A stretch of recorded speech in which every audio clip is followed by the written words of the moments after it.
ಅಕ್ಕ ಅಕ್ಕ ಎಲ್ಲಿಟ್ಟಿದ್ದೀ ರೊಕ್ಕ, ಅಕ್ಕ ಅಕ್ಕ ರೊಕ್ಕ ತಿಂದದ್ದು ಪಕ್ಕ. ಈ ರೀತಿಯ ಒಂದು ಪ್ರತಿಭಟನೆ ಉತ್ತರ ಕರ್ನಾಟಕದ ಸುವರ್ಣ ವಿಧಾನಸೌಧದ ಎದುರು ನಡೀತಾ ಇದೆ.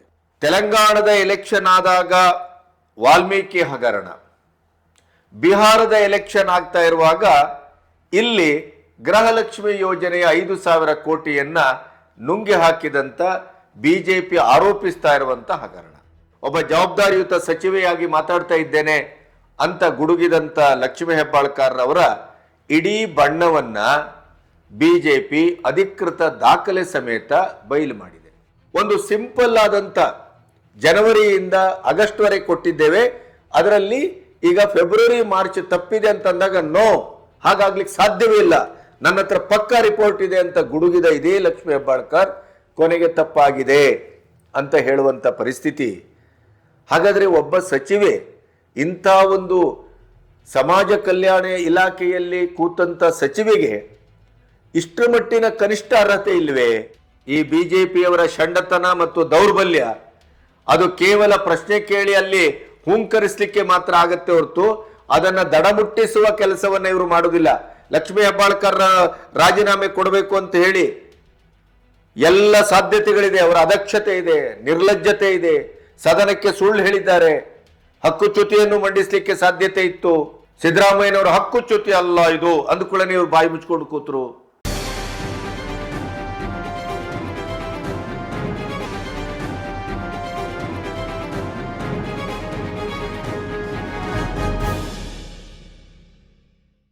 ನಮಸ್ತೆ, ಬಿ ಗಣಪತಿ ನ್ಯೂಸ್ ಚಾನೆಲ್ಗೆ ಸ್ವಾಗತ. ಇಡೀ ರಾಜ್ಯದಲ್ಲಿ ವಿಧಾನಸೌಧದ ಒಳಗೂ ಮತ್ತು ಹೊರಗೂ ಒಂದೇ ಒಂದು ಪ್ರಶ್ನೆ ಏನು ಅಂದ್ರೆ, ಅಕ್ಕ ಅಕ್ಕ ಎಲ್ಲಿಟ್ಟಿದ್ದೀ ರೊಕ್ಕ, ಅಕ್ಕ ಅಕ್ಕ ರೊಕ್ಕ ತಿಂದದ್ದು ಪಕ್ಕ. ಈ ರೀತಿಯ ಒಂದು ಪ್ರತಿಭಟನೆ ಉತ್ತರ ಕರ್ನಾಟಕದ ಸುವರ್ಣ ವಿಧಾನಸೌಧದ ಎದುರು ನಡೀತಾ ಇದೆ. ಆ ಒಂದು ಜಲಕ್ಕನ್ನ ನೀವು ನೋಡ್ಬಿಡಿ, ಆಮೇಲೆ ನಾವು ಇದರ ಬಗ್ಗೆ ಮಾತಾಡೋಣ. ಅಕ್ಕ ಅಕ್ಕ ಗೃಹಿಣಿಯರ ರೊಕ್ಕ, ಅಕ್ಕ ಅಕ್ಕ ಗೃಹಲಕ್ಷ್ಮಿ ರೊಕ್ಕ, ಗೃಹಲಕ್ಷ್ಮಿ ರೊಕ್ಕ, ಗೃಹಲಕ್ಷ್ಮಿ ರೊಕ್ಕ, ಅಕ್ಕ ಅಕ್ಕ ಯಾರ್ದರ ರೊಕ್ಕ, ಯಾರ್ದರ ರೊಕ್ಕ, ಯಾರ್ದರ ರೊಕ್ಕ.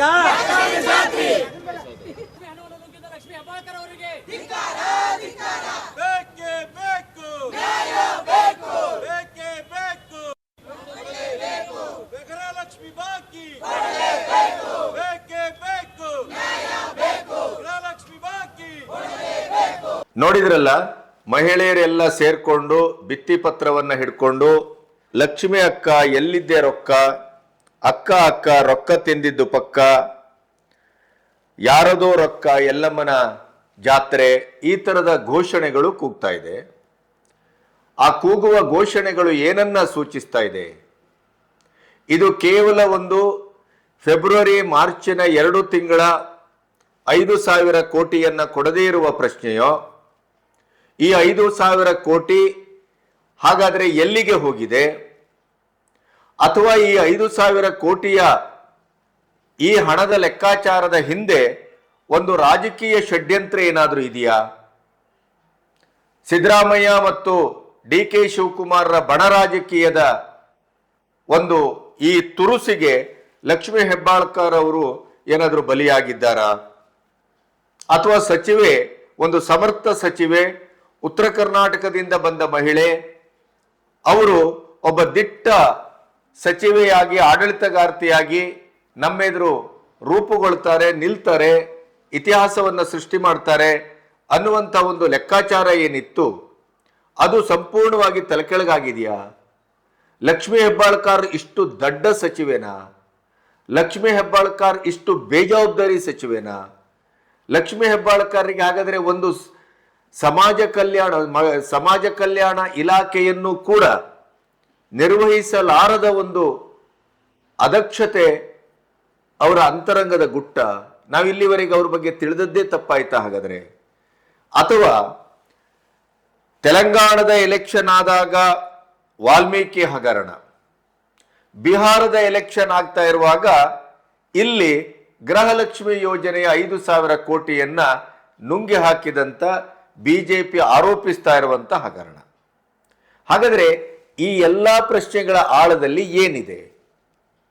ಇಲ್ಲಿವರೆಗೆ ಸದನದಕ್ಕೆ ತಪ್ಪು ತಿಳುವಳಿಕೆಯನ್ನು ಕೊಟ್ಟರು, ತಪ್ಪು ಲೆಕ್ಕಾಚಾರವನ್ನು ಕೊಟ್ಟರು, ಅಧಿಕಾರಿಗಳು ನನಗೆ ಸರಿಯಾದ ಮಾಹಿತಿಯನ್ನು ಕೊಟ್ಟಿರಲಿಲ್ಲ, ಅಧಿಕಾರಿಗಳಿಂದ ತಪ್ಪಾಗಿದೆ, ನಾವು ಜನವರಿಯಿಂದ ಆಗಸ್ಟ್ ವರೆಗೆ ಕಂಪ್ಲೀಟ್ ಮಾಡಿದ್ದೇವೆ, ಅದನ್ನು ತಿಳ್ಕೊಂಡು ಮಾತಾಡಿ, ನಾನು ಎಲ್ಲ ಜಿಲ್ಲೆಯಿಂದ ತರಿಸ್ಕೊಂಡಂತ ರಿಪೋರ್ಟ್ಗಳನ್ನು ಇಟ್ಕೊಂಡು ಒಬ್ಬ ಜವಾಬ್ದಾರಿಯುತ ಸಚಿವೆಯಾಗಿ ಮಾತಾಡ್ತಾ ಇದ್ದೇನೆ ಅಂತ ಗುಡುಗಿದಂತ ಲಕ್ಷ್ಮೀ ಹೆಬ್ಬಾಳ್ಕರ್ ಅವರ ಇಡೀ ಬಣ್ಣವನ್ನ ಬಿಜೆಪಿ ಅಧಿಕೃತ ದಾಖಲೆ ಸಮೇತ ಬಯಲು ಮಾಡಿದೆ. ಇಂಥ ಅವಜ್ಞೆ, ಇಂಥ ಬೇಜವಾಬ್ದಾರಿತನ, ಅದು 5,000 ಕೋಟಿ ಹುಡುಗಾಟಿಗೆ ಅಲ್ಲ, ಒಂದು ತಿಂಗಳಿಗೆ 2,500 ಕೋಟಿ. ಈ ಎಲ್ಲ ಲೆಕ್ಕಾಚಾರಗಳ ಹಿಂದೆ ಹಣದ ಲೆಕ್ಕಾಚಾರ ಮತ್ತು ಭ್ರಷ್ಟತೆಯ ಜೊತೆಗೆ ಇದು ಎಲ್ಲೋ ಒಂದು ಕಡೆ ಸಿದ್ದರಾಮಯ್ಯನವರ ಪಟಾಲಮ್ಮು ಅಥವಾ ಸಿದ್ದರಾಮಯ್ಯನವರ ಬಣ, ಲಕ್ಷ್ಮೀ ಹೆಬ್ಬಾಳ್ಕರ್ DKಶಿ ಬಣದ ಒಬ್ಬ ಸಚಿವೆ ಎನ್ನುವ ಕಾರಣಕ್ಕಾಗಿ ಸಾರ್ವಜನಿಕವಾಗಿ ಅವರನ್ನ ಮುಜುಗರಕ್ಕೆ ಈಡು ಮಾಡುವ ಕೆಡ್ಡ ತೋಡಿತೆ ಅನ್ನುವ ಪ್ರಶ್ನೆಯು ಕಾಡ್ತಾ ಇದೆ. ಈ ಎಲ್ಲ ವಿಚಾರಗಳ ಬಗ್ಗೆ ವಿವರವಾಗಿ ಮಾತಾಡೋಣ. ಇಲ್ಲಿಯವರೆಗೆ ನನ್ನ ಚಾನಲನ್ನು ಸಬ್ಸ್ಕ್ರೈಬ್ ಮಾಡದೇ ಇದ್ದರೆ ಸಬ್ಸ್ಕ್ರೈಬ್ ಮಾಡಿ. ಅದರ ಜೊತೆಗೆ ಸ್ವತಂತ್ರ ಪತ್ರಿಕೋದ್ಯಮಕ್ಕೆ ಆರ್ಥಿಕವಾಗಿ ಬೆಂಗಾವಲಾಗಿ ನಿಲ್ಲಿ. ಮೊದಲನೇ ಪ್ರಶ್ನೆ, ಸಚಿವೆ ಲಕ್ಷ್ಮೀ ಹೆಬ್ಬಾಳ್ಕರ್ ಇವತ್ತು ಸದನದಲ್ಲಿ ಮಾತಾಡುವಾಗ ಕೂಡ ತಪ್ಪು ಲೆಕ್ಕಾಚಾರವನ್ನು ಬಹಳ ಕಡೆ ಕೊಟ್ಟಿದ್ದಾರೆ. ಮೊದಲನೇದಾಗಿ ಜನವರಿಯಿಂದ ಆಗಸ್ಟು, ಅದರ ಮಧ್ಯೆ ನೋಡಿದ್ರೆ ನಿಮಗೆ ಫೆಬ್ರವರಿ ಮಾರ್ಚು ಕಾಣೆ, ಏಪ್ರಿಲಿಂದ ಮತ್ತೆ ಆಗಸ್ಟ್ ವರೆಗೆ ಬಟವಾಡೆ ಆದದ್ದು ಕಾಣುತ್ತೆ. ಈಗ ನಾವು ಯಾವುದೇ ಒಂದು ಸಂಸ್ಥೆಯಲ್ಲಿ ಕೆಲಸ ಮಾಡುವಾಗ ನಮಗೂ ಹಲವಾರು ಸಂಸ್ಥೆಗಳು ಸಂಬಳ ಕೊಟ್ಟಿಲ್ಲ, ಸಂಬಳ ಕೊಡುವುದರಲ್ಲಿ ನಿಧಾನ ಮಾಡಿದ್ವು. ಆ ಎಲ್ಲ ಇತಿಹಾಸದ ಹಿನ್ನೆಲೆಯಿಂದ ಇದನ್ನು ಮಾತಾಡ್ತಾ ಇರುವಂಥದ್ದು. ಒಮ್ಮೆ ಜನವರಿಯಿಂದ ಆಗಸ್ಟ್ ವರೆಗೆ ಸಂಬಳವನ್ನು ಕ್ಲಿಯರ್ ಮಾಡಿದ್ದೇವೆ ಅಂತ ಆದರೆ ಅದರ ಅರ್ಥವೇ ಫೆಬ್ರವರಿ ಮಾರ್ಚ್ ಸಂಬಳವು ಕೊಟ್ಟಿದ್ದಾರೆ ಅಂತ. ಅದಲ್ಲದೆ ಇದ್ರೆ ಎಲ್ಲೋ ಒಂದು ಕಡೆ ಲೆಕ್ಕಾಚಾರದಲ್ಲೋ, ತಾಂತ್ರಿಕ ದೋಷದಿಂದಲೋ, ಟೆಕ್ನಿಕಲ್ ಎರರಿಂದಲೋ ಎಲ್ಲೋ ಅದು ಜಂಪ್ ಆಗಿರುವ ಸಾಧ್ಯತೆ ಇದೆ. ಅದನ್ನೇ ಬಿಜೆಪಿ ಅವರು ಕೇಳಿದ್ದು. ಯಾಕೆ ನಿರಂತರತೆ ಇಲ್ಲ, ಯಾಕೆ ಕಂಟಿನ್ಯೂಟಿ ಇಲ್ಲ, ಯಾಕೆ ಮಧ್ಯದಲ್ಲಿ 2 ತಿಂಗಳು ಎಗರೋಗಿದೆ, ಯಾಕೆ? ಇದರ ಹಿಂದೆ ಏನಿದೆ? ಏನಾದರೂ ತಾಂತ್ರಿಕ ದೋಷಗಳಿದೆಯಾ? ಅಂದ್ರೆ ಲಕ್ಷ್ಮೀ ಹೆಬ್ಬಾಳ್ಕರ್ ಅವರಿಗೆ ಉತ್ತರಿಸಲಿಕ್ಕೆ ಒಂದು ಟೂಲ್ ಅನ್ನ ಮಹೇಶ್ ತೆಂಗಿನಕಾಯಿ ಅವರೇ ಕೊಟ್ಟಿದ್ರು. ತಾಂತ್ರಿಕ ದೋಷ ಇದೆಯಾ? ಲಕ್ಷ್ಮೀ ಹೆಬ್ಬಾಳ್ಕರ್ ಉಳಿಸ್ಕೊಂಡು ಬಿಡ್ಬೋಯಿತ್ತು, ನುಣುಚ್ಕೊಂಡು ಬಿಡ್ಬೋಯಿತ್ತು. ಹೌದು, ಅದು ಏನೋ ಡಿಪಾರ್ಟ್ಮೆಂಟ್ ಅಲ್ಲಿ, ನಮ್ಮ ಡಿಪಾರ್ಟ್ಮೆಂಟು ಫೈನಾನ್ಸ್ ಡಿಪಾರ್ಟ್ಮೆಂಟಿನ ಮಧ್ಯೆ ಏನೋ ಒಂದು ಟೆಕ್ನಿಕಲ್ ಎರರ್ ಆಗಿದೆ, ಆದ್ರಿಂದ ಅದು ಜಂಪ್ ಆಗಿದೆ, ಅದನ್ನೀಗ ಸರಿಪಡಿಸ್ತೇವೆ, ಅಲ್ಲಿಗೆ ಮುಗಿದಿತ್ತು. ಆದರೆ ಕಳ್ಳನ ಮನಸ್ಸು ಹುಳ್ಳುಳ್ಳಿಗೆ, ನಮ್ಮಲ್ಲಿ ಒಂದು ಗಾದೆ ಇದೆ. ಈ ಪ್ರಶ್ನೆ ಅಷ್ಟು ಸರಳವಾಗಿ ಇದ್ದಿದ್ದಿದ್ರೆ, ಸುಭಗತನದಿಂದ ಕೂಡದೇ ಇದ್ದಿದ್ರೆ, ಆಡಳಿತಾತ್ಮಕವಾದಂಥ ಯಾವುದೋ ಒಂದು ಟೆಕ್ನಿಕಲ್ ಎರರೋ ಇನ್ನೊಂದೋ ಮಗದೊಂದೋ ಆಗಿದ್ದಿದ್ರೆ ಅದೇ ಬರ್ತಿತ್ತು ಅವ್ರ ಬಾಯಲ್ಲಿ. ಅಥವಾ ಅದನ್ನ ಭರಿಸುವ ಕೆಲಸವನ್ನ ಸದನದಲ್ಲಿ DK ಶಿವಕುಮಾರ್ ಲಕ್ಷ್ಮೀ ಹೆಬ್ಬಾಳ್ಕರ್ ಅವರನ್ನ ಸಪೋರ್ಟ್ ಮಾಡಿ ಮಾತಾಡ್ತಾರೆ. ನಾನು ಅಧಿಕಾರಿಗಳಿಂದ ಲೆಕ್ಕಾಚಾರವನ್ನು ತರಿಸ್ಕೊಂಡಿದ್ದೇನೆ, ಅದು ಏನು ಅಂತ ಅದರ ವಿಲೇವಾರಿ ಮಾಡ್ತೇವೆ, ಏನೋ ಸ್ವಲ್ಪ ಆಚೆ ಈಚೆ ಆಗಿದೆ, ಅದನ್ನು ಸುಧಾರಿಸ್ಕೊಂಡು ಹೋಗೋಣ ಅನ್ನುವ ರೀತಿಯಲ್ಲಿ ಲಕ್ಷ್ಮೀ ಹೆಬ್ಬಾಳ್ಕರ್ ಅವರಿಗೆ ಸಮಜಾಯಿಷಿ ಕೊಡೋದ್ರ ಜೊತೆಗೆ ಇನ್ನೊಂದು ಬಾಂಬನ್ನು ಅವರು ಹಾಕಿದ್ದಾರೆ. ಅದರ ಬಗ್ಗೆ ಮಾತಾಡ್ತೇನೆ ನಾನು. ಅದೇ ಮುಖ್ಯವಾಗಿರೋದು. ಲಕ್ಷ್ಮೀ ಹೆಬ್ಬಾಳ್ಕರ್ ಮತ್ತು DK ಶಿವಕುಮಾರ್ ಈ ಫೆಬ್ರವರಿ ಮಾರ್ಚಿನ 2 ತಿಂಗಳ 5,000 ಕೋಟಿಯ ಬಗ್ಗೆ ಸದನದಲ್ಲಿ ಏಕ ರೀತಿಯ ಮಾತನ್ನ ಆಡಿದ್ದಾರೆ, ಏಕ ರೀತಿಯ ಸಮರ್ಥನೆಯನ್ನ ಮಾಡಿದ್ದಾರೆ, ಏಕ ರೀತಿಯಲ್ಲಿ ಒಂದೇ ಕಡೆ ಬೊಟ್ಟು ಮಾಡಿ ತೋರಿಸಿದ್ದಾರೆ. ಅದರ ಹಿಂದಿರುವ ಸತ್ಯವೇ ನಿಜವಾದ ಸತ್ಯ ಅಂತ ನಾನು ಭಾವಿಸಿದ್ದೇನೆ. ಇಲ್ಲಿ ಇವರು ಟೆಕ್ನಿಕಲ್ ಎರರ್ ಆಗಿದೆ ಅನ್ನುವ ಮಾತನ್ನ ಹೇಳುವ ಮೂಲಕ ನುಣುಚ್ಕೊಳ್ಬಹುದಿತ್ತು, ತೇಪೆ ಹಚ್ಚಬಹುದಿತ್ತು. ಇಂಥ ಒಂದು ವಿಷಾದಿಸುವ, ಕ್ಷಮೆ ಕೇಳುವ ಮಟ್ಟಕ್ಕೆ ರಾಜೀನಾಮೆಗೆ ಒತ್ತಾಯಿಸುವ ಬಿಜೆಪಿಯವರ ಸಾಂಘಿಕ ಪ್ರಯತ್ನದವರೆಗೆ ಅದು ಬರ್ತಿರ್ಲಿಲ್ಲ, ಸಭಾತ್ಯಾಗದವರೆಗೆ ಬರ್ತಿರ್ಲಿಲ್ಲ. ಅಥವಾ ಈಗ ಸುವರ್ಣ ವಿಧಾನಸೌಧದ ಎದುರು ಇಡೀ ಉತ್ತರ ಕರ್ನಾಟಕದ ಮಹಿಳೆಯರ ಪ್ರಾತಿನಿಧಿಕವಾಗಿ ರೊಕ್ಕ ರೊಕ್ಕ ಎಲ್ಲಿಟ್ಟಿದ್ದಿ ಅಕ್ಕ ಅಂತ ಕೇಳುವ ಪ್ರತಿಭಟನೆ ಬರ್ತಿರ್ಲಿಲ್ಲ. ಇದಕ್ಕೆಲ್ಲದಕ್ಕೂ ಕಾರಣ ಏನು? ಒಳಗಿರುವಂತ ಒಂದು ತಪ್ಪಿತಸ್ಥ ಭಾವನೆಯೇ ಮನುಷ್ಯನನ್ನ ಈ ರೀತಿಯಲ್ಲಿ ವರ್ತಿಸಲಿಕ್ಕೆ ಮುಂದು ಮಾಡುತ್ತೆ ಅನ್ನೋದು ಸೈಕಾಲಜಿ. ಪ್ರಾಯಶಃ ಲಕ್ಷ್ಮೀ ಹೆಬ್ಬಾಳ್ಕರ್ ಅವ್ರಿಗಾಗಿದೆ. ಯಾಕೆಂತಂದ್ರೆ ಮೊದಲವರು ಹೇಳಿದ್ರು 21 ಕಂತುಗಳಲ್ಲಿ ಶಕ್ತಿ ಹಣ ಕೊಟ್ಟಿದ್ದೇವೆ. ಅದು ಯಾರಿಗೆ? JDS ನವರು ಒಬ್ಬ MLA ಕೊಟ್ಟಂತ ಅಧಿಕೃತ ರಿಪೋರ್ಟು. ಇನ್ನೊಂದು ಕಡೆ ಮಹೇಶ್ ತೆಂಗಿನಕಾಯಿ ಅವರಿಗೆ ಹೇಳ್ತಾರೆ 23 ಕಂತನ್ನು ಕೊಟ್ಟಿದ್ದೇವೆ, ತಲಾ ಒಬ್ಬೊಬ್ಬರಿಗೆ 46,000 ಹೋಗಿದೆ. ಇಲ್ಲಿವರೆಗೆ 54,000ವನ್ನ ನಾವು ಬಟವಾಡೆ ಮಾಡಿದ್ದೇವೆ ಅಂತ ಹೇಳ್ತಾರೆ ಅವರು. ಆದ್ರೆ ಇಲ್ಲಿ 21 ಕಂತೋ 23 ಕಂತೋ ಸ್ಪಷ್ಟತೆ ಇಲ್ಲ. ಅದರ ಜೊತೆಗೆ 1,28,000 ಜನ ರಿಜಿಸ್ಟರ್ಡ್ ಆದದ್ದು ಈ ಶಕ್ತಿ ಯೋಜನೆಗೆ. ಆದ್ರೆ ನಾವು ಕೊಟ್ಟಿರುವುದು 1,24,000 ಫಲಾನುಭವಿಗಳಿಗೆ ಅಂತ ಅವರು ಒಂದು ಕಡೆ ಹೇಳ್ತಾರೆ. ಇನ್ನೊಂದು ಕಡೆ ಬಿಜೆಪಿಯವರು ಕೇಳಿದ ಪ್ರಶ್ನೆಗೆ ಉತ್ತರ ಕೊಡ್ತಾ ವಿಷಾದವನ್ನು ವ್ಯಕ್ತಪಡಿಸುವ ಪೂರ್ವದಲ್ಲಿ ಅವರು ಕೊಟ್ಟ ಲೆಕ್ಕಾಚಾರದ ಪ್ರಕಾರ 1,26,00,000 ಅಂತ ಹೇಳ್ತಾರೆ. ಅಂದ್ರೆ ಈ ಅಂಕಿ ಸಂಖ್ಯೆಗಳನ್ನು ಕೂಡ ಸ್ಪಷ್ಟೀಕರಿಸದ ರೀತಿಯಲ್ಲಿ ಸಚಿವೆಯ ಅದಕ್ಷತೆ ಮತ್ತೆ ಒಂದು ಪ್ರಾಮಾಣಿಕತೆ ಅಥವಾ ಒಂದು ಸಹಜವಾದಂತ ಇಲಾಖೆಯಲ್ಲಿ ಇರಬಹುದಂತ ಒಂದು ಕನಿಷ್ಠ ಮಟ್ಟದ ಅಂಕಿ ಸಂಖ್ಯೆಯನ್ನ ಕೊಡಲಿಕ್ಕೆ ಕೂಡ ಬರೆದುಕೊಂಡು ಬಂದರೂ ಕೂಡ ತಪ್ಪಾಗಿ ಹೇಳಿರುವುದರ ಹಿಂದಿರುವ ಮಾನಸಿಕತೆ ಅವರು ಎಲ್ಲೋ ಒಂದು ಕಡೆ ಅಧೀರಗೊಂಡಿದ್ದಾರೆ, ಎಲ್ಲೋ ಒಂದು ಕಡೆ ಅವ್ರ ಕಡೆಯಿಂದ ತಪ್ಪಾಗಿದೆ. ಇಲ್ಲ, ಆ ತಪ್ಪಾಗುವಿಕೆಗೆ ಅವರನ್ನ ಈ ಬಣ ರಾಜಕೀಯದಲ್ಲಿ ದೂಡಲಾಗಿದೆ, ತಳ್ಳಲಾಗಿದೆ. ಈ ತರದ ಯಾವುದೋ ಒಂದು ಪ್ರಶ್ನೆಗಳು ನಮಗೆ ಹುಟ್ಟುಕೊಳ್ತವೆ. ಯಾಕೆಂದ್ರೆ ಅವರ ಸ್ಪಷ್ಟತೆ ಇಲ್ಲ,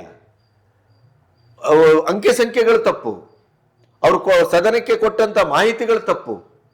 ನೋಡಿ, ನಿಮ್ಗೆ ಆಶ್ಚರ್ಯ ಆಗ್ಬೋದು, ಒಬ್ಬ ಸಚಿವೆಯಾಗಿ ತನ್ನ ಇಲಾಖೆಯ ಇಡೀ ವ್ಯಾವಹಾರಿಕವಾದಂತ ಒಂದು ವಿಲೇವಾರಿಯ ಅಂಕಿ ಸಂಖ್ಯೆಗಳನ್ನ, ತಿಂಗಳ ಲೆಕ್ಕಾಚಾರವನ್ನ ಒಂದು ಸಿಂಪಲ್ ಆದಂತ ಜನವರಿಯಿಂದ ಆಗಸ್ಟ್ ವರೆಗೆ ಕೊಟ್ಟಿದ್ದೇವೆ. ಅದರಲ್ಲಿ ಈಗ ಫೆಬ್ರವರಿ ಮಾರ್ಚ್ ತಪ್ಪಿದೆ ಅಂತಂದಾಗ ನೋ, ಹಾಗಾಗ್ಲಿಕ್ಕೆ ಸಾಧ್ಯವೇ ಇಲ್ಲ, ನನ್ನ ಹತ್ರ ಪಕ್ಕಾ ರಿಪೋರ್ಟ್ ಇದೆ ಅಂತ ಗುಡುಗಿದ ಇದೇ ಲಕ್ಷ್ಮೀ ಹೆಬ್ಬಾಳ್ಕರ್ ಕೊನೆಗೆ ತಪ್ಪಾಗಿದೆ ಅಂತ ಹೇಳುವಂತ ಪರಿಸ್ಥಿತಿ. ಹಾಗಾದ್ರೆ ಒಬ್ಬ ಸಚಿವೆ ಇಂಥ ಒಂದು ಸಮಾಜ ಕಲ್ಯಾಣ ಇಲಾಖೆಯಲ್ಲಿ ಕೂತಂತ ಸಚಿವೆಗೆ ಇಷ್ಟರ ಮಟ್ಟಿನ ಕನಿಷ್ಠ ಅರ್ಹತೆ ಇಲ್ವೇ? ದೇಶದ ಪ್ರಧಾನಿ 140 ಕೋಟಿ ಜನರ ಪ್ರಾತಿನಿಧಿಕವಾದಂತ ಒಂದು ಹುದ್ದೆ ಅದು. ಅಲ್ಲಿ ಕಿಸಾನ್ ಸಮ್ಮಾನ್ ಯೋಜನೆ ಒಂದು ಕಂತು ಬಿಡುಗಡೆ ಆದರೆ within a 20 minutes or half an hour ಪ್ರಧಾನಮಂತ್ರಿಯವರು ಟ್ವೀಟ್ ಮಾಡ್ತಾರೆ. ನೆನ್ಪಿಡಿ, ಪ್ರಧಾನಮಂತ್ರಿಯವರು ಟ್ವೀಟ್ ಮಾಡ್ತಾರೆ. ಒಬ್ಬ ಸಚಿವೆಯಾಗಿ ಯಾವ ರೀತಿ ಕೆಲಸವನ್ನ ಮಾಡಬೇಕು? ಇದು ಅವರ ಬೇಜವಾಬ್ದಾರಿತನವೋ, ಗೋಸುಂಬೆತನವೋ, ಅಥವಾ ಅವರ ಒಂದು ಸಚಿವೆಯಾಗಿ ಆ ಇಲಾಖೆಯನ್ನ ಸರಿಯಾದ ರೀತಿಯಲ್ಲಿ ನಡೆಸಿಕೊಂಡು ಹೋಗುವ ಅರ್ಹತೆ ಇಲ್ಲದ ಅನರ್ಹ ಸಚಿವೆಯೋ ಅನ್ನುವ ಪ್ರಶ್ನೆ ಬರ್ತದೆ. ಇದು ಪಾಯಿಂಟ್ ನಂಬರ್ 1.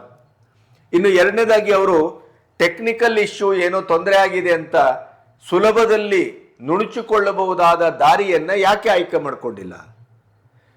ಆಯ್ಕೆ ಮಾಡಿಕೊಳ್ಳುವುದಕ್ಕೆ ಅವರ ಮಾನಸಿಕ ಸಿದ್ಧತೆ ಅದಕ್ಕೆ ಪೂರಕವಾಗಿಲ್ಲ ಅನ್ನೋದನ್ನೇ ಸೈಕಲಾಜಿಕಲ್ ಆಗಿ ಗಮನಿಸಬೇಕು. ಅಂದ್ರೆ 5,000 ಕೋಟಿ ಎಲ್ಲೋ ಒಂದು ಕಡೆ ಇಲ್ಲ ಅಪ್ರತಪ್ರ ಆಗಿದೆ. ಮತ್ತೆ ಇನ್ನೊಂದು ಬಹಳ ದೊಡ್ಡ ಪ್ರಶ್ನೆ ನೋಡಿ, ಇದೇ ತೆಲಂಗಾಣದ ಎಲೆಕ್ಷನ್ನಿನ ಸಂದರ್ಭದಲ್ಲಿ ವಾಲ್ಮೀಕಿಯ ಹಗರಣದ ಬಹಳ ದೊಡ್ಡ ಹಗರಣ ನಡೀತು.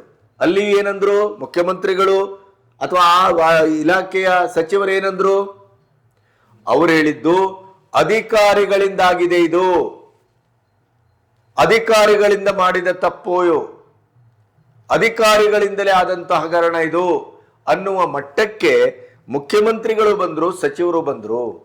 ಇದು ಹೇಗೆ ಸಾಧ್ಯ?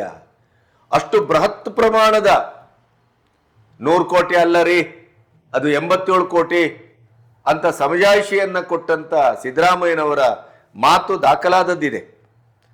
ಹಾಗಾದ್ರೆ ಇಂಥ ಒಂದು ಬೃಹತ್ ಮಟ್ಟದ ಹಣ ಅಧಿಕಾರಿಗಳ ಲೆವೆಲ್ನಲ್ಲಿ ವಿಲೇವಾರಿ ಆಗತ್ತೆ, ಇದು ಮುಖ್ಯಮಂತ್ರಿಗೂ ಗೊತ್ತಾಗುವುದಿಲ್ಲ, ಸಚಿವರಿಗೂ ಗೊತ್ತಾಗುವುದಿಲ್ಲ ಅಂತಾದ್ರೆ ಆ ಅಧಿಕಾರಿಗಳು ಮತ್ತು ಅವರ ಅಧಿಕಾರದ ಮೇಲೆ ನೀವು ಕ್ರಮವನ್ನ ಕೈಗೊಳ್ಬೇಕು ತಾನೆ, ಅವರನ್ನು ಸಸ್ಪೆಂಡ್ ಮಾಡ್ಬೇಕು ತಾನೆ, ಅವ್ರ ಮೇಲೆ ವಿಚಾರಣೆ ನಡೆಸ್ಬೇಕು ತಾನೆ, ಇದು ಕ್ರಮ.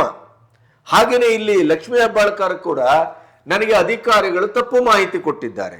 ಆಯ್ತು, ಬಿಜೆಪಿ ಅವರು ಪ್ರಶ್ನೆಗೆ ಉತ್ತರವನ್ನ ಬಯಸಿದ್ರು, ಇವರು ನಾಪತ್ತೆಯಾದ್ರು, ಸದನಕ್ಕೆ ಬರಲಿಲ್ಲ, ಆಮೇಲೆ ಬಂದ್ರು, ಬಹುಶಃ ಸಿದ್ಧತೆಯನ್ನ ಮಾಡಿಕೊಂಡು DK ಶಿವಕುಮಾರ್ ಅವರು ಅವರೊಟ್ಟಿಗೆ ಇವರೊಟ್ಟಿಗೆಲ್ಲ ಚರ್ಚೆ ಮಾಡಿಕೊಂಡು ಬಂದಿರಬೇಕು. ಬಂದಾಗ ಬರುವ ಮೊದಲು ಅಧಿಕಾರಿಗಳಿಂದಲೇ ತಪ್ಪಾಗಿದೆ ಅಂತಾಗಿದ್ರೆ ಆ ಅಧಿಕಾರಿಯ ಮೇಲೆ ಕ್ರಮ ತೆಗೆದುಕೊಂಡು ಅವನನ್ನ ಮನೆಗೆ ಕಳಿಸಿ ಇವರು ಸದನಕ್ಕೆ ಬರಬೇಕಾಗಿತ್ತು. ಅದು ಒಬ್ಬ ಸಚಿವನ ಒಂದು ದಕ್ಷತೆಯ ಲಕ್ಷಣ ಅಂತ ಈ ಸಮಾಜವು ಭಾವಿಸ್ತದೆ, ಸದನವು ಭಾವಿಸ್ತದೆ, ನಾವು ಅದನ್ನು ಭಾವಿಸ್ತೇವೆ. ಆದರೆ ಅಧಿಕಾರಿಯ ಮೇಲೆ ಯಾವುದೇ ಚಕಾರ, ಯಾವುದೇ ಆರೋಪ, ಯಾವುದೇ ಕ್ರಮವನ್ನು ತೆಗೆದುಕೊಳ್ಳದೇನೆ ಕೇವಲ ಅಧಿಕಾರಿಗಳಿಂದ ಆಗಿದೆ ಅನ್ನುವಂಥ ಒಂದು ಸಬೂಬನ್ನ ಹೇಳಿ ಸದನದಲ್ಲಿ ಅದಕ್ಕೆ ಸಮಜಾಯಿಷಿ ರೂಪದಲ್ಲಿ ಕೊಡ್ತಾರೆ ಅಂತ ಆದ್ರೆ ಲಕ್ಷ್ಮೀ ಹೆಬ್ಬಾಳ್ಕರ್ ಅವರನ್ನ ಎಲ್ಲಿಡಬೇಕು, ಹೇಗೆ ಗಮನಿಸಬೇಕು? ಲಕ್ಷ್ಮೀ ಹೆಬ್ಬಾಳ್ಕರ್ 5,000 ಕೋಟಿಯನ್ನು ನುಂಗಾಕಿದ್ದಾರೆ ಹಾಗಾದ್ರೆ, ಅಥವಾ ಇಡೀ ಸಚಿವ ಸಂಪುಟ ಅಥವಾ ಸರ್ಕಾರದ ಮೇಲೆ ಈ ಜವಾಬ್ದಾರಿ ಹೊರಿಸಬೇಕೋ? ಏನ್ ಕತೆ? ಈ ಪ್ರಶ್ನೆಗಳು ಹುಟ್ಟುಕೊಳ್ತವೆ. ಇದರ ಮುಂದಿನ ಭಾಗ ಏನು? ಅಲ್ಲಿ ಬಂದು ಈಗ DK ಶಿವಕುಮಾರ್ ಇಬ್ರು ಅದನ್ನ ಒಬ್ಬರು ಸಮರ್ಥನೆ ಮಾಡುವ, ಒಬ್ಬರು ಸಮಜಾಯಿಷಿ ಕೊಡುವ ರೀತಿಯಲ್ಲಿ ಕೊನೆಗೂ ಗೋಲನ್ನ ಎಲ್ಲಿ ಹೊಡೆದ್ರು ಅಂತಂದ್ರೆ ಸಿದ್ದರಾಮಯ್ಯನವರ ಬುಡಕ್ಕೆ ಹೊಡೆದ್ರು. ಇದು ಯಾಕೆ ಅಂತ ಪ್ರಶ್ನೆ. ಈಗ ನಮ್ಮ ಇಲಾಖೆಯ ಫೈಲು ಪ್ರತಿ ತಿಂಗಳ ಯಾವ ಡೇಟ್ಗೆ ಹೋಗ್ಬೇಕು ಆ ಡೇಟಿಗೆ ಕರೆಕ್ಟ್ ಆಗಿ ಹೋಗ್ತದೆ. ಫೈನಾನ್ಸ್ ಡಿಪಾರ್ಟ್ಮೆಂಟ್ ಸಚಿವರು ಯಾರು, ಅದರ ಜವಾಬ್ದಾರಿ ಯಾರು? ಸ್ವತಃ ಮುಖ್ಯಮಂತ್ರಿಗಳು. ಈಗ ಫೈನಾನ್ಸ್ ಡಿಪಾರ್ಟ್ಮೆಂಟಿನಲ್ಲೇ ಈ ತೊಂದರೆಗಳಾಗಿದ್ದಾವೆ, ವ್ಯತ್ಯಾಸ ಆಗಿದೆ. ಇದಕ್ಕೆ ಜವಾಬ್ದಾರಿ ಯಾರು ಅಂತಂದ್ರೆ ಫೈನಾನ್ಸ್ ಡಿಪಾರ್ಟ್ಮೆಂಟ್ ನೋಡ್ಕೊಳ್ತಾ ಇರುವಂತ ಸಚಿವರು. ಆ ಸಚಿವ ಪದ ಯಾರ ಹತ್ರ ಇದೆ ಅಂತಂದ್ರೆ ಸ್ವತಃ ಮುಖ್ಯಮಂತ್ರಿ ಹತ್ರ ಇದೆ. ಹಾಗಾದ್ರೆ ಮುಖ್ಯಮಂತ್ರಿಗಳು ಜವಾಬ್ದಾರಿ, ಫೈನಾನ್ಸ್ ಡಿಪಾರ್ಟ್ಮೆಂಟ್ ಜವಾಬ್ದಾರಿ, ಈ ಎಲ್ಲವನ್ನೂ ಆಡುವ ಸಚಿವ ಲಕ್ಷ್ಮೀ ಹೆಬ್ಬಾಳ್ಕರ್ ಮಾತನ್ನೇ DK ಶಿವಕುಮಾರ್ ರಿಪೀಟ್ ಮಾಡ್ತಾರೆ. ಲಕ್ಷ್ಮೀ ಹೆಬ್ಬಾಳ್ಕರ್ ಅವರನ್ನ ಸಮರ್ಥನೆ ಮಾಡುವಾಗ ನಿಮಗೆ ಅದರ ವಿಡಿಯೋ ಕ್ಲಿಪ್ ಅನ್ನು ತೋರಿಸ್ತೇವೆ ನಾವು. ಪ್ರತಿ ತಿಂಗಳು 2,000 ರೂಪಾಯಿ DBT ಮುಖಾಂತರ, ನಾನು ಒತ್ತಿ ಹೇಳಲಿಕ್ಕೆ ಬಯಸ್ತೇನೆ, DBT ಮುಖಾಂತರ ಯಾವುದೇ ಮಧ್ಯವರ್ತಿಗಳ ಹಾವಳಿ ಇಲ್ಲದೆ ಡೈರೆಕ್ಟ್ ಆಗಿ ಅವರ ಬ್ಯಾಂಕ್ ಅಕೌಂಟ್ಗೆ ಹೋಗುವಂಥ ಒಂದು ಅತ್ಯುನ್ನತ ಒಂದು ಯೋಜನೆ. ಈ ಕರ್ನಾಟಕದಲ್ಲಿ ಗೃಹಲಕ್ಷ್ಮಿ ಯೋಜನೆಯನ್ನು ಪ್ರಾರಂಭ ಮಾಡಿದ ಮೇಲೆ ದೇಶದ ಪ್ರತಿಯೊಂದು ರಾಜ್ಯದಲ್ಲಿ ಇದನ್ನು ಒಂದು ಮಾಡೆಲ್ ಆಗಿ ಯೂಸ್ ಮಾಡಿಕೊಂಡು ಇದು ಬಹಳಷ್ಟು ಯಶಸ್ವಿಯಾದಂಥ ಯೋಜನೆ ಅಂತ ನಾನು ಹೇಳಲಿಕ್ಕೆ ಬಯಸ್ತೇನೆ. ನಾನು ಮೊನ್ನೆ ಕೂಡ ಸದನಕ್ಕೆ ಒಂದು ಮಾತನ್ನು ಹೇಳಿದೆ. ಇಲ್ಲಿಯವರೆಗೆ 23 ಕಂತುಗಳನ್ನು ಹಾಕಿದ್ದೇವೆ.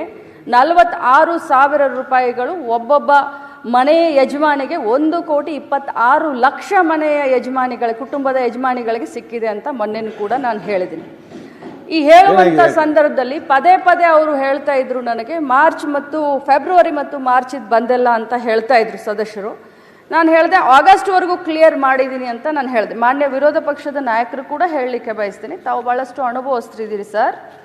ಪದೇ ಫೆಬ್ರವರಿ ಮಾರ್ಚನ್ನು ಕೇಳಿದಾಗ ನನ್ನ ಮಾಹಿತಿ ಪ್ರಕಾರ ಕೊಟ್ಟಿದ್ದೀವಿ ಅನ್ನೋದು ಒಂದಿತ್ತು. ಆದರೆ ಹೋಗಿ ನಾನು ಮತ್ತೆ ವಿಚಾರಣೆ ಮಾಡಿದಾಗ ಫೆಬ್ರವರಿ ಮಾರ್ಚು ಇನ್ನೂ ಹಾಕೆಲ್ಲ ಸ್ವಲ್ಪ ಹೆಚ್ಚು ಕಡಿಮೆ ಆಗಿ ಅನ್ನುವಂಥ ಮಾಹಿತಿ ನನಗೆ ಬಂತು. ನಾನು ಖಂಡಿತವಾಗ್ಲೂ ಫೈನಾನ್ಸ್ ಮಿನಿಸ್ಟ್ರು ಸಿದ್ದರಾಮಯ್ಯ ಸಾಹೇಬ್ರಿದ್ದಾರೆ, ಮುಖ್ಯಮಂತ್ರಿಗಳಿದ್ದಾರೆ, ಫೈನಾನ್ಸ್ ಡಿಪಾರ್ಟ್ಮೆಂಟ್ ಹತ್ರ ಮಾತಾಡ್ತೀವಿ. ಯಾಕೆ 2 ತಿಂಗಳದ ವ್ಯತ್ಯಯ ಆಯಿತು, ಆಗಿದ್ರೆ ಅದನ್ನು ಮಾತಾಡಿ ಆದಷ್ಟು ಶೀಘ್ರದಲ್ಲೇ, ಮೊನ್ನೆ ಹೌಸ್ನಲ್ಲಿ ಮುಖ್ಯಮಂತ್ರಿಗಳು ಕೂಡ ಹೇಳಿದ್ದಾರೆ.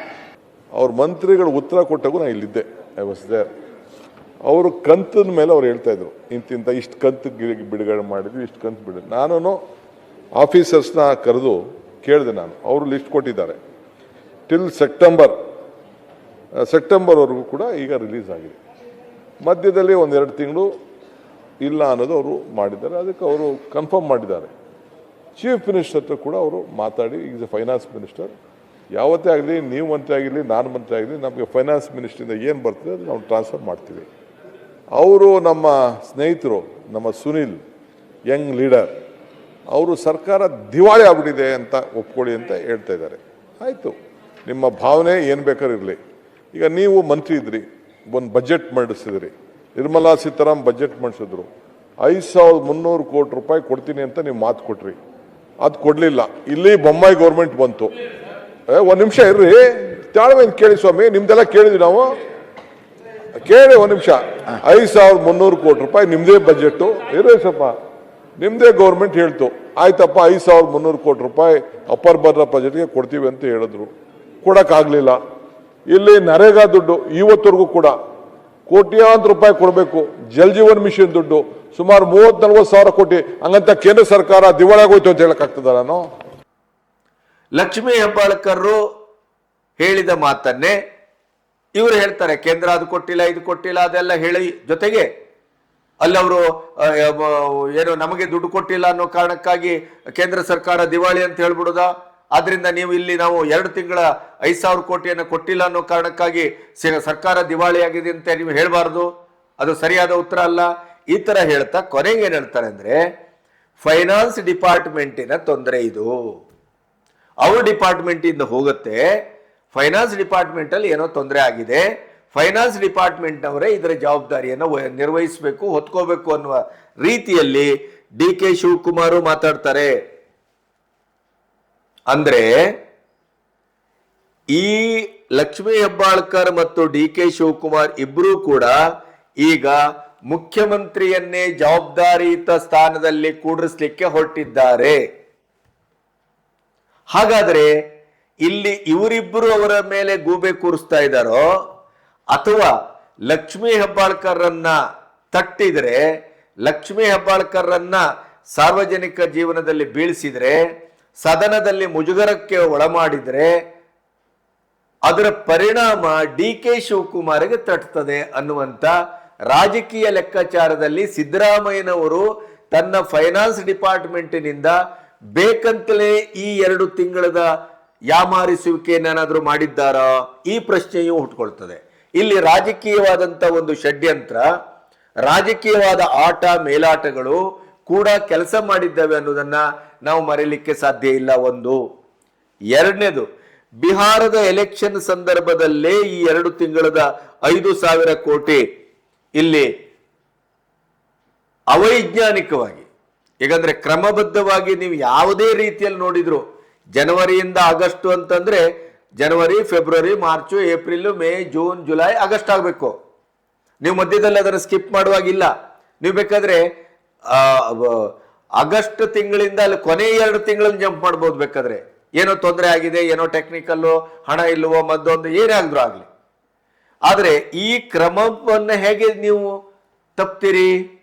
ಒಂದು ಕ್ರಮಾಂಕ, ಕ್ರಮಶಾತೆ ಅಂತಿದೆಯಲ್ಲ, ಮಧ್ಯದಲ್ಲಿ ಹೇಗೆ ಅದನ್ನ ಎಗರಿಸ್ತೀರಿ? ಅದು ಸಚಿವರಿಗೆ ಅದರ ಗಮನವೇ ಇರದೇ ಇದ್ದಂತ ಅವೈಜ್ಞತೆ, ಬೇಜವಾಬ್ದಾರಿತನ. ಯಾಕೆ ಅಂದ್ರೆ ಇದು ಅಷ್ಟು ಸರಳವಾದಂತ 2 ತಿಂಗಳ ಸ್ಕಿಪ್ ಆದ ಪ್ರಶ್ನೆ ಅಲ್ಲ ಅನ್ನೋದನ್ನ ಬಹಳ ಸ್ಪಷ್ಟವಾಗಿ ಹೇಳಬೇಕಾಗಿದೆ. ಸಚಿವೆಯಾಗಿ ಆ ಸ್ಥಾನಕ್ಕೆ ಲಕ್ಷ್ಮೀ ಹೆಬ್ಬಾಳ್ಕರ್ ಅವರು ಅಯೋಗ್ಯರು, ನಂಬರ್ 1. ಇಡೀ ಬಡ ಮಹಿಳೆಯರು ಈ ಗ್ಯಾರಂಟಿ ಕೊಟ್ಟದ್ದು ಸರಿಯೋ ತಪ್ಪೋ ಅದ್ರ ಪ್ರಶ್ನೆ ಬೇರೆ. ಬಿಜೆಪಿ ಅವರು ಇವತ್ತು ನೀವು ಈ ಫೆಬ್ರವರಿ ಮಾರ್ಚ್ ತಿಂಗಳಿದ್ದ ಹಣವನ್ನು ಯಾಕೆ ಕೊಟ್ಟಿಲ್ಲ, ಎಲ್ಲಿ ಹೋಯ್ತು, ತಿಂದ್ರ ಅಥವಾ ಭ್ರಷ್ಟಾಚಾರ ಆಗಿದೆಯಾ, ಬಿಹಾರದ ಎಲೆಕ್ಷನ್ ಕಳಿಸಿದ್ರ, ಎಲ್ಲ ಪ್ರಶ್ನೆ ಕೇಳಿದಾಗ ಶಿವಲಿಂಗೇಗೌಡರು ಎದ್ದು ನಿಂತು ಹೇಳ್ತಾರೆ, ಅಥವಾ ಅದನ್ನ ಹೊರಗಡೆ ಪ್ರೆಸ್ನವರ ಹತ್ರ ಡಿ.ಕೆ. ಶಿವಕುಮಾರ್ ಹೇಳ್ತಾರೆ, ಇವರು ನಮ್ಮ ಭಾಗ್ಯವನ್ನ ಮೊದಲು ವಿರೋಧಿಸಿದವರು, ಭಾಗ್ಯ ಕೊಟ್ಟು ಇಡೀ ಕರ್ನಾಟಕವನ್ನು ದಿವಾಳಿ ಮಾಡ್ತಾರೆ ಅಂತ ಗೇಲಿ ಮಾಡಿದವರು, ಭಾಗ್ಯಗಳ ವಿರೋಧಿಗಳು, ಗ್ಯಾರಂಟಿಗಳ ವಿರೋಧಿಗಳು, ಇವ್ರಿಗೀಗ ಗ್ಯಾರಂಟಿ ನಾವು ಕೊಟ್ರೇನು ಬಿಟ್ರೇನು ಅನ್ನುವಂತ ಒಂದು ಪ್ರಶ್ನೆಯನ್ನ, ಉದ್ದಟತನವನ್ನ ಮೆರೆದ್ರು. ಶಿವಲಿಂಗೇಗೌಡರು ಇದನ್ನ ಸದನದಲ್ಲಿ ಹೇಳುವ ಪ್ರಯತ್ನ ಮಾಡಿದ್ರು. ನೀವು ಗ್ಯಾರಂಟಿಗಳನ್ನೇ ಒಪ್ಪಲಿಲ್ಲವಲ್ರಿ, ಅದರ ಕೊಡುವುದರ ಬಗ್ಗೆ ಯಾಕೆ ಅಷ್ಟು ಕಾಳಜಿ ನಿಮ್ಗೆ? ನೋ, ಗ್ಯಾರಂಟಿಯ ಬಗ್ಗೆ ಇರುವ ಅಭಿಪ್ರಾಯ, ಪ್ರತಿಕ್ರಿಯೆ, ಸೈದ್ಧಾಂತಿಕ ಭಿನ್ನಾಭಿಪ್ರಾಯ ಬೇರೆ. ಪ್ರಜಾಪ್ರಭುತ್ವದ ವ್ಯವಸ್ಥೆಯಲ್ಲಿ ಗ್ಯಾರಂಟಿಯನ್ನೇ ಮುಂದಿಟ್ಟುಕೊಂಡು ನೀವು ಅಧಿಕಾರವನ್ನು ಪಡೆದಿರುವುದರಿಂದ ಜನರ ಪ್ರಶ್ನೆ ಇದು. ಬಿಜೆಪಿ ಮತ್ತು ಕಾಂಗ್ರೆಸ್ಸಿನ ರಾಜಕೀಯ ಪ್ರಶ್ನೆ ಅಲ್ಲ ಇದು, ಇದು ಜನರ ಪ್ರಶ್ನೆ. ಬಡ ಜನತೆ ಏನ್ ಮಾಡ್ತಾರೆ, ಇವತ್ತು ನೀವು ಕೊಡುವ ಬಿಟ್ಟಿಗಳಿಗೆ ಅವರು ಬಾಯಿ ತೆಗೆದು ಕೂತಿರ್ತಾರೆ. ಪ್ರತಿ ತಿಂಗಳು ನಂಗೆ 2,000 ರೂಪಾಯಿ ಬರುತ್ತೆ, ನಾನು ಎಲ್ಲೋ ಅದಕ್ಕೆ ಕಮಿಟ್ ಆಗಿರ್ಬೇಕು, ನನ್ನ ಎಂಥದೋ ಒಂದು ತರಬೇಕು. ನೀವು ಈ ರೀತಿ ಮನಸ್ಸು ಬಂದಂಗೆ ಯಾವಾಗೋ ನಂದೋರಾಯನ ಭಂಡಾರದಾಗೆ ಅವತ್ತು ಕೊಡ್ತೇವೆ, ಇವತ್ತು ಕೊಡ್ತೇವೆ, ಮಧ್ಯದಲ್ಲಿ ಬಿಡ್ತೇವೆ. ಏನಿದು? ಯಾರು ಹೇಳುವರು ಕೇಳೋರು ಇಲ್ವಾ? ಏನಂತ ಭಾವಿಸಿದ್ರಿ? 136 + 4 140 ಸೀಟಲ್ಲಿ ಅಧಿಕಾರಕ್ಕೆ ಬಂದಿದ್ದೇವೆ, ನಾವು ಏನ್ ಬೇಕಾದ್ರೂ ಮಾಡ್ತೇವೆ, ವಿರೋಧ ಪಕ್ಷಗಳನ್ನು ಬೇಕಾದ್ರೂ ಕೊಂಡುಕೊಳ್ತೇವೆ. ನಮ್ಮ ವಿರೋಧ ಪಕ್ಷಗಳು ಬಿಡಿ, ಇಷ್ಟೆಲ್ಲ ಮಾಡಿದವಲ್ಲ, ಇವರ ಪ್ರಶ್ನೆಯನ್ನ ಈಗ ಸೋಷಿಯಲ್ ಮೀಡಿಯಾದಲ್ಲಿ ಎಲ್ಲರೂ ಪ್ರಶ್ನೆ ಮಾಡ್ತಾ ಇರುವುದೇನೋ, ಎಲ್ಲಿವರೆಗೆ ಸ್ವಾಮಿ ನಿಮ್ದು ಈ ಪ್ರಶ್ನೆ, ಹೋರಾಟ, ಸಭತ್ಯಾಗ? ಆಮೇಲೆ ನೀವು ಅಲ್ಲಿ ಸಭತ್ಯಾಗ ಮಾಡಿ ಸೀದಾ ಅಲ್ಲಿ ಒಳಗೋಗಿ ಅವರೊಟ್ಟಿಗೆ ಹೊಂದಾಣಿಕೆ ಮಾಡಿಕೊಂಡು ನೀವು ರಾಜಕೀಯ ಮಾಡುವವರು, ನಿಮ್ಮ ಹಣೆ ಬರ ನಮಗೆ ಗೊತ್ತಿಲ್ವಾ ಅಂತ ಕೇಳ್ತಾರೆ. ಈ ರೀತಿ ಕೇಳುವಿಕೆಗೆ ರಾಜ್ಯ ಬಿಜೆಪಿಯ ವಿರೋಧ ಪಕ್ಷದವರು ಅದಕ್ಕೆ ಜನರ ಮಧ್ಯೆ ಉತ್ತರ ಕೊಡಬೇಕಾಗತ್ತೆ. ಆ ಪ್ರಶ್ನೆ ಬೇರೆ. ಯಾವುದೇ ಒಂದು ನಿರ್ಣಾಯಕವಾದ ಪ್ರಶ್ನೆಯನ್ನ ಎಚ್.ಕೆ. ಪಾಟೀಲ್ ಅವರು, ಕಾನೂನು ಮಂತ್ರಿ ಪಾಟೀಲ್ ಅವರ ಮೇಲೆ ಸುಪ್ರೀಂ ಕೋರ್ಟ್ ಅಂತ ಒಂದು ಕಟುವಾದ ಶಬ್ದಗಳಲ್ಲಿ ಹೇಳಿ 15 ಗುಂಟೆ ಜಾಗವನ್ನ ಆ ಅಂಗವಿಕಲಿಗೆ ತಕ್ಷಣ ವಾಪಸ್ ಕೊಡಿ ಅಂತೇಳಿ ಅಷ್ಟು ಕಟುವಾದ ತೀರ್ಪನ್ನು ಕೊಟ್ಟಾಗಲೂ ಕಾನೂನು ಮಂತ್ರಿ ಪಾಟೀಲ್ ಅವರನ್ನ ಕಡಗೋಲ್ಗೆ ಹಾಕಿ ಇವರು ಕಡೆಯಲಿಲ್ಲ. ಈ ಬಿಜೆಪಿಯವರ ಷಂಡತನ ಮತ್ತು ದೌರ್ಬಲ್ಯ ಅದು ಕೇವಲ ಪ್ರಶ್ನೆ ಕೇಳಿ ಅಲ್ಲಿ ಹೂಂಕರಿಸಲಿಕ್ಕೆ ಮಾತ್ರ ಆಗತ್ತೆ ಹೊರತು ಅದನ್ನ ದಡಮುಟ್ಟಿಸುವ ಕೆಲಸವನ್ನ ಇವರು ಮಾಡುವುದಿಲ್ಲ. ಲಕ್ಷ್ಮೀ ಹೆಬ್ಬಾಳ್ಕರ್ ರಾಜೀನಾಮೆ ಕೊಡಬೇಕು ಅಂತ ಹೇಳಿ ಎಲ್ಲ ಸಾಧ್ಯತೆಗಳಿದೆ, ಅವರ ಅದಕ್ಷತೆ ಇದೆ, ನಿರ್ಲಜ್ಜತೆ ಇದೆ, ಸದನಕ್ಕೆ ಸುಳ್ಳು ಹೇಳಿದ್ದಾರೆ, ಹಕ್ಕುಚ್ಯುತಿಯನ್ನು ಮಂಡಿಸಲಿಕ್ಕೆ ಸಾಧ್ಯತೆ ಇತ್ತು. ಸಿದ್ದರಾಮಯ್ಯನವರ ಹಕ್ಕುಚ್ಯುತಿ ಅಲ್ಲ ಇದು ಅಂದುಕೊಳ್ಳೆ ಇವರು ಬಾಯಿ ಮುಚ್ಕೊಂಡು ಕೂತರು. ಅದರ ಜೊತೆಗೆ ಅವರು ಜನರನ್ನ ದಾರಿ ತಪ್ಪಿಸಿದ್ದಾರೆ, ಇಡೀ ಅನುಕ್ರಮಣಿಕೆಯನ್ನು ತಪ್ಪಿಸಿದ್ದಾರೆ. 5,000 ಕೋಟಿ ಎಲ್ಲಿಗೋಯ್ತು ಅನ್ನೋದು ಇನ್ನೂ ನಿಗೂಢ. ಬಿಹಾರದ ಎಲೆಕ್ಷನ್ ಸಂದರ್ಭದಲ್ಲೇ ಈ 5,000 ಕೋಟಿ ಪ್ರಕರಣ ಯಾಕಾಗತ್ತೆ? ತೆಲಂಗಾಣದ ಎಲೆಕ್ಷನ್ ಪ್ರಕರಣದಲ್ಲೇ ವಾಲ್ಮೀಕಿ ಹಗರಣ ಯಾಕಾಗತ್ತೆ? ಇದನ್ನ ಕರಾರುವಕ್ಕಾಗಿ ಮತಿಸುವ ಮತ್ತು ವಿರೋಧ ಪಕ್ಷವಾಗಿ ಆಡಳಿತ ಪಕ್ಷದ ಕುತ್ತಿಗೆ ಇಡುವ ಕೆಲಸವನ್ನ ಅಷ್ಟು ಕರಾರುವಕ್ಕಾಗಿ ಅವರು ಮಾಡ್ತಾ ಇದ್ದಾರೆ ಅಂತಲೂ ನಂಬಲಿಕ್ಕಾಗುದಿಲ್ಲ, ಮಾಡ್ತಾರೆ ಅಂತ ನಾವು ನಿರೀಕ್ಷೆ ಮಾಡ್ಲಿಕ್ಕೂ ಆಗುದಿಲ್ಲ. ಅವರ ಪರಿಸ್ಥಿತಿ ಅದು ಇದೆ. ಆದರೆ ಇಲ್ಲಿ ಲಕ್ಷ್ಮೀ ಹೆಬ್ಬಾಳ್ಕರ್ ಅವರ ಒಟ್ಟು ಸಂಶಯಾತ್ಮಕ ನಡೆ ಒಂದು ರಾಜಕೀಯದ ವಾಸನೆಯನ್ನ, ಇನ್ನೊಂದು ಕಾಂಗ್ರೆಸ್ ಹೈಕಮಾಂಡ್ ಅನ್ನ ಒಪ್ಪಿಸುವ ಕಾರಣಕ್ಕಾಗಿ. ಯಾಕಂದ್ರೆ ಈಗ ಜನವರಿಯಲ್ಲಿ ಡಿ.ಕೆ.ಶಿ ಅವರ ಪದಗ್ರಹಣ ಬಹುತೇಕ ಪಕ್ಕ, ಸೋನಿಯಾ ಗಾಂಧಿ, ರಾಹುಲ್ ಗಾಂಧಿ, ಪ್ರಿಯಾಂಕಾ ವಾದ್ರಾ ಎಲ್ಲರೂ ಒಪ್ಪಿಗೆ ಕೊಟ್ಟಿದ್ದಾರೆ ಅನ್ನೋದು ಬಹಳ ಸ್ಪಷ್ಟ. ಇವತ್ತು ಸಿದ್ದರಾಮಯ್ಯನವರು ಮಾತಿಗೆ ಭುಜ ತಟ್ಟುವ, ಅದು ಬಹಳ ಚೆನ್ನಾಗಿತ್ತು ಸದನದಲ್ಲಿ. ಮುನಿರತ್ನ ಅವರು ಹೇಳಿದ್ರು, ಹೇಳಿ ಸರ್ 5 ವರ್ಷ ನಾನೇ ಮುಖ್ಯಮಂತ್ರಿ ಅಂತ ಒಂದು ನಿಮ್ಮದು ಭುಜ ತಟ್ಟುವ, ತೊಡೆ ತಟ್ಟುವ ಕಾರ್ಯಕ್ರಮವನ್ನು ನೋಡ್ಬೇಕು ಅಂತ ಆಸೆ ಆಗಿದೆ, ತಟ್ಬಿಡಿ ಸರ್ ಅಂತಂದ್ರು. ಇಲ್ಲ, ನಾನೇ ಮುಖ್ಯಮಂತ್ರಿ, ಹೈಕಮಾಂಡ್ ಹೇಳಿದ್ರೆ ನಾನೇ 5 ವರ್ಷ, ಜನರು ಕೊಟ್ಟ ಅಧಿಕಾರ, ಜನರೇ ಇಲ್ಲಿ ಪ್ರಭುಗಳು ಅಂತ ಹೇಳ್ತಾನೆ. ಕೊನೆಗೊಂದು ಮಾತನ್ನ ಹೇಳಿದ್ರು, ನಿಮ್ಮ ಯಡಿಯೂರಪ್ಪನವರು 5 ವರ್ಷ ಅಂತ ಹೇಳ್ತಿದ್ರಲ್ಲ, ಏನ್ 5 ವರ್ಷ ಉಳಿದು ಬಿಟ್ರಾ? ಅದರ ಕ್ಲಿಪ್ಪಿಂಗು ನಿಮಗೆ ಬೇಕಾದ್ರೆ ತೋರಿಸ್ತೇವೆ. ನಾವು ಹೈಕಮಾಂಡ್ ಪಾರ್ಟಿ ಹೇಳಿ, ನಾನು 5 ವರ್ಷ ತುಂಬಿಸಿದ್ದೀನಿ, ಮತ್ತೆ 2ನೇ ಸಾರಿ ಮುಖ್ಯಮಂತ್ರಿ ಆಗಿದ್ದೀನಿ, ಈಗ ನಾನೇ ಮುಖ್ಯಮಂತ್ರಿ. ಕೇಳಪ್ಪ, ಹೈಕಮಾಂಡ್ನವರು ನನ್ನ ಪ್ರಕಾರ ನನ್ನ ಪರವಾಗೇ ಇರೋದು.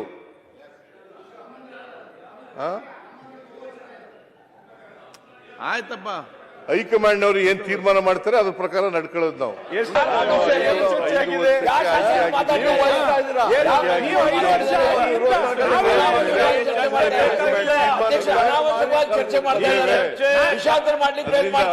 ಮಾನ್ಯ ಅಧ್ಯಕ್ಷರೇ, ನಾನು ಅವ್ರಿಗೆಲ್ಲ ಉತ್ತರ ಕೊಡಕ್ ಹೋಗಲ್ಲ. ಇದು ನಮ್ಮ ಪಾರ್ಟಿ ವಿಚಾರ, ನಮ್ಮ ಸರ್ಕಾರದ ವಿಚಾರ. ಸರ್ಕಾರ ಅಲ್ಲ, ನಮ್ಮ ಪಾರ್ಟಿ. ನಾವು ಹೈಕಮಾಂಡ್ ಹೇಳ್ದಂಗೆ ಮಾಡ್ತೀವಿ. ಅದು ಬೇರೆ ವಿಚಾರ. ಬಟ್ ಈಗ ನಾನೇ ಮುಖ್ಯಮಂತ್ರಿ, ಆಯ್ತು ಅಧ್ಯಕ್ಷರೇ, 2.5 ವರ್ಷ ಆಗಿದೆ, ನಾನೇ ಮುಖ್ಯಮಂತ್ರಿ, ಮುಂದೆನೂ ನಾನೇ ಇರ್ತೀನಿ. ಅಂದ್ರೆ ಸದನದಲ್ಲಿ ಗುಡುಗುವ ಸಿಡಿಲಬ್ಬರದಲ್ಲಿ ನುಗ್ಗುವ ಎದುರಾಳಿ ಪಕ್ಷವನ್ನ ಸಂಪೂರ್ಣವಾಗಿ ಕಾಲಡಿಗೆ ಹಾಕಿ ಮೆಟ್ಟುವ ಆ ಒಂದು ದಿಟ್ಟತನ, ದರ್ಪ, ಆ ಆಸ್ಫೋಟಿಸುವಿಕೆ ಸಿದ್ದರಾಮಯ್ಯನವರಲ್ಲಿ ಇಲ್ಲ. ಎಲ್ಲರಿಗೂ ಅಭಿನಂದಿಸ್ತಾ ಇದ್ರು, ಕೃತಜ್ಞತೆ ಹೇಳ್ತಾ ಇದ್ರು, ಅದನ್ನೇ ಯತ್ನಾಳ್ ಹೇಳಿದ್ರು, ಏನು ವಿದಾಯ ಭಾಷಣವ ಇದು ಅಂತ. ಅಂದ್ರೆ ಸಿದ್ದರಾಮಯ್ಯನವರಿಗೂ ಗೊತ್ತಿದೆ ಹೈಕಮಾಂಡ್ ನನ್ನನ್ನ ಇಳಿಸ್ತದೆ. ಆ ಕಾರಣಕ್ಕಾಗಿ ಅವರು ಇನ್ನಿಲ್ಲದ ಒಲಿಸಿಕೊಳ್ಳುವ ಪ್ರಯತ್ನ, ಬಿಹಾರದ ಎಲೆಕ್ಷನ್ಗೆ ಬಹುಶಃ 5,000 ಕೋಟಿ ಇಲ್ಲಿ ಉಂಬಳಿಯಾಗಿ ಹೋಗಿದೆ ಅನ್ನುವ ಬಿಜೆಪಿಯವರ ವಾದಕ್ಕೆ ಎಲ್ಲೋ ಒಂದು ಕಡೆ ಪುಷ್ಟಿ ದೊರೆತಾ ಇದೆ. ಎಲ್ಲ ಕಡೆ ಸರಿಯಾದಂತ ಉತ್ತರವೇ ಬರ್ತಾ ಇಲ್ಲ, ಎಲ್ಲ ಗೊಂದಲ. ಇಲ್ಲಿ ನೋಡಿದ್ರೆ ಇವರಿಬ್ರು ಸೇರಿ ಮುಖ್ಯಮಂತ್ರಿ ಕಾಲ್ಬಿಡಕ್ ಹಾಕ್ತಾರೆ. ಮುಖ್ಯಮಂತ್ರಿಗಳು ಎಲ್ಲೋ ಹೆಚ್ಚು ಕಮ್ಮಿ ಆಗಿರ್ಬೋದು, ನೋಡೋಣ, ಕೇಳೋಣ, ಹೆಚ್ಚು ಕಮ್ಮಿ ಆದ್ರೆ ಅದನ್ನು ಸರಿಪಡಿಸೋಣ, ಈ ತರ ಔದಾರ್ಯದಿಂದ ಮಾತಾಡ್ತಾರೆ. ಹಾಗಾಗಿ ಈ ಪ್ರಕರಣ ಒಂದು, ತಕ್ಷಣ ಲಕ್ಷ್ಮೀ ಹೆಬ್ಬಾಳ್ಕರ್ ಅವರು ಅವರ ಸ್ಥಾನಕ್ಕೆ ರಾಜೀನಾಮೆಯನ್ನ ಕೊಡತಕ್ಕದ್ದು. 5,000 ಕೋಟಿ ಎಲ್ಲೋಗಿದೆ ಅದನ್ನೇ ಕೇಳಿದ. ಅಕ್ಕ ಅಕ್ಕ ರೊಕ್ಕ ತಿಂದಿದ್ದು ಪಕ್ಕ ಪ್ರತಿಭಟನೆ ಆಗ್ತಾ ಇದೆ. ಅಕ್ಕ ಅಕ್ಕ ಎಲ್ಲಿಟ್ಟಿದ್ದೀಯ ರೊಕ್ಕ ಅಂತ ಕೇಳ್ತಾ ಇದ್ದಾರೆ. ಜನರ ಪ್ರಶ್ನೆ ಇದು. ಅದರ ಜೊತೆಗೆ ತನ್ನ ಇಲಾಖೆಯ ಒಂದು ಅಂಕಿ ಅಂಶವನ್ನ, ತನ್ನ ಇಲಾಖೆಯಲ್ಲಿ ಎಲ್ಲಿಗೆ ಹೋಗ್ತಾ ಇದೆ, ಎಷ್ಟು ಹೋಗ್ತಾ ಇದೆ, ಯಾವ ಡೇಟಲ್ಲಿ ಹೋಗಿದೆ, ಯಾವ ತಿಂಗಳಲ್ಲಿ ಹೋಗಿದೆ, ಎಲ್ಲಿ ಹೋಗಿಲ್ಲ, ಇಂಥ ಪ್ರಾಥಮಿಕವಾದಂತ ತಿಳುವಳಿಕೆ ಇಲ್ಲದೆ ಇದ್ದಂತ ಲಕ್ಷ್ಮೀ ಹೆಬ್ಬಾಳ್ಕರ್ ಹೇಗೆ ಸಚಿವರಾಗಿ ಮುಂದುವರಿಲಿಕ್ಕೆ ಸಾಧ್ಯ? ಮುಂದುವರಿಯಬೇಕು. ಬಡವರ ಹಣ ತಿಂದಿದ್ದಾರೆ ಅಕ್ಕ, ನೀನು ರೊಕ್ಕ ತಿಂದದ ಪಕ್ಕ ಅನ್ನುವಂತ ಜನರ ದನಿಗೆ ಹೋಗ್ಬಿಡ್ಬೇಕೋ ಬೇಡವೋ? ಎಷ್ಟು ಹಗರಣ, ಎಷ್ಟು ನಿರ್ಲಜ್ಜತೆ, ಎಷ್ಟು ಜನರ ಆಶೋತ್ತರಗಳೊಟ್ಟಿಗೆ ಆಟ ಆಡ್ತೀರಿ. ಪ್ರತಿ ಒಂದು ಪ್ರಕರಣದಲ್ಲಿ ಹಗರಣ ಬಿಟ್ರೆ ಏನೋ ಕಮಿಷನ್ನು, 40% ಕಮಿಷನ್ ಅಂತೇಳಿ ಬೋರ್ಡ್ ಹಿಡಿದು ಬಂದ್ರಿ ಬಿಜೆಪಿಯವ್ರ ವಿರುದ್ಧ. ನಿಮ್ದು 60-80ಕ್ಕೆ ಹೋಗಿದೆ. ಖಜಾನೆಯಲ್ಲಿ ದುಡ್ಡಿಲ್ಲ ಅನ್ನೋದನ್ನ ಬೇರೆ ಬೇರೆ ಪ್ರಕರಣಗಳಲ್ಲಿ ನೇರವಾಗಿ ಅಲ್ಲದೆ ಇದ್ರು ಇಂಡೈರೆಕ್ಟ್ ಆಗಿ ಒಪ್ಕೊಳ್ತಾ ಇದ್ದೀರಿ. ಈ ಎಲ್ಲ ಗೊಂದಲಗಳ ಗೂಡು ರಾಜ್ಯ ಸರ್ಕಾರ ನಿಜವಾಗಿಯೂ ಜನರಿಗೆ ಬರೆಯ ಮೇಲೆ ಬರೆ ಹಾಕ್ತಾ ಇದೆಯೇ ಹೊರತು, ಮೋಸದ ಮೇಲೆ ಮೋಸ ಮಾಡ್ತಾ ಇದೆಯೇ ಹೊರತು, ಇದು ಯಾವುದೇ ರೀತಿಯಲ್ಲೂ ಜನೋಪಯೋಗಿಯಾದಂಥ ಆಡಳಿತವನ್ನು ಮಾಡ್ತಾ ಇಲ್ಲ ಅನ್ನೋದಕ್ಕೆ ಈ ಲಕ್ಷ್ಮೀ ಹೆಬ್ಬಾಳ್ಕರ್ ಅವರ ಪ್ರಕರಣ ಉಜ್ವಲವಾದಂಥ ಮತ್ತೊಂದು ಸಾಕ್ಷಿ. ಮೂಡ ಹಗರಣವು ಮತ್ತೆ ವಿಚಾರಣೆಗೆ ಮುಂದೆ ಬಂದಿದೆ. ವಾಲ್ಮೀಕಿ ಹಗರಣ ಇನ್ನೂ ಅದರ ಇತ್ಯರ್ಥ ಆಗಿಲ್ಲ. ಮತ್ತೆ ಇನ್ನು ನಿಮಗೆ ಪಟ್ಟಿ ಕೊಟ್ರೆ ಒಂದು 8-10 ಹಗರಣಗಳು ಸಿಗ್ತವೆ. ನೀವು ಇವರು SC/STಗೆ ಮೀಸಲಾಗಿಟ್ಟಂತ ಅನುದಾನದ ಹಣವನ್ನ 25,000 ಕೋಟಿಯನ್ನ ಅಲ್ಲಿಂದ ಎಗರಿಸಿದಿರಿ. 1-2. ಹಾಗಾಗಿ ಬಿಜೆಪಿಯವರಿಗೆ ನೈತಿಕತೆ ಇದ್ರೆ ಲಕ್ಷ್ಮೀ ಹೆಬ್ಬಾಳ್ಕರ್ ಅವರು ರಾಜೀನಾಮೆ ಪಡೆಯುವಲ್ಲಿವರೆಗೂ ಇವರು ಪಟ್ಟು ಹಿಡಿದು ಹೋರಾಟವನ್ನ ಮುಂದುವರಿಸಬೇಕು. ಇಲ್ಲದೇ ಇದ್ರೆ ಬಿಜೆಪಿಯವರು ಕಾಂಗ್ರೆಸ್ಸಿನ ಆಮಿಷಗಳಿಗೆ ಒಳಗಾಗಿ ಒಳಗೆ ಅವರು ಸಂಧಾನ ಮಾಡಿಕೊಂಡು ಕೇವಲ ತಟ್ಟಿ ಬಡಿದು ಬೆಕ್ಕೆದಿರಿಸುವ ಕೆಲಸವನ್ನಷ್ಟೇ ಮಾಡ್ತಾ ಇದ್ದಾರೆ.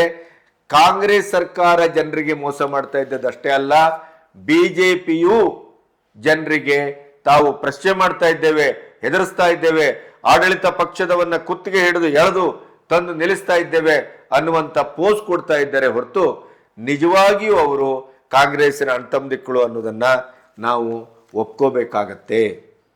ಪ್ರತಿಯೊಂದು ಪ್ರಕರಣ ಆರಂಭದಲ್ಲಿ ಅದನ್ನ ಬೆದಕಿ ಅದನ್ನ ಚರ್ಚೆಗೆ ತರ್ತಾರೆ. ಆದರೆ ಒಂದು ಹಂತಕ್ಕೆ ಅದನ್ನ ಗುರಿ ಮುಟ್ಟಿಸುವ ಕೆಲಸವನ್ನ ಖಂಡಿತವಾಗಿಯೂ ಬಿಜೆಪಿ ಮಾಡ್ತಾ ಇಲ್ಲ.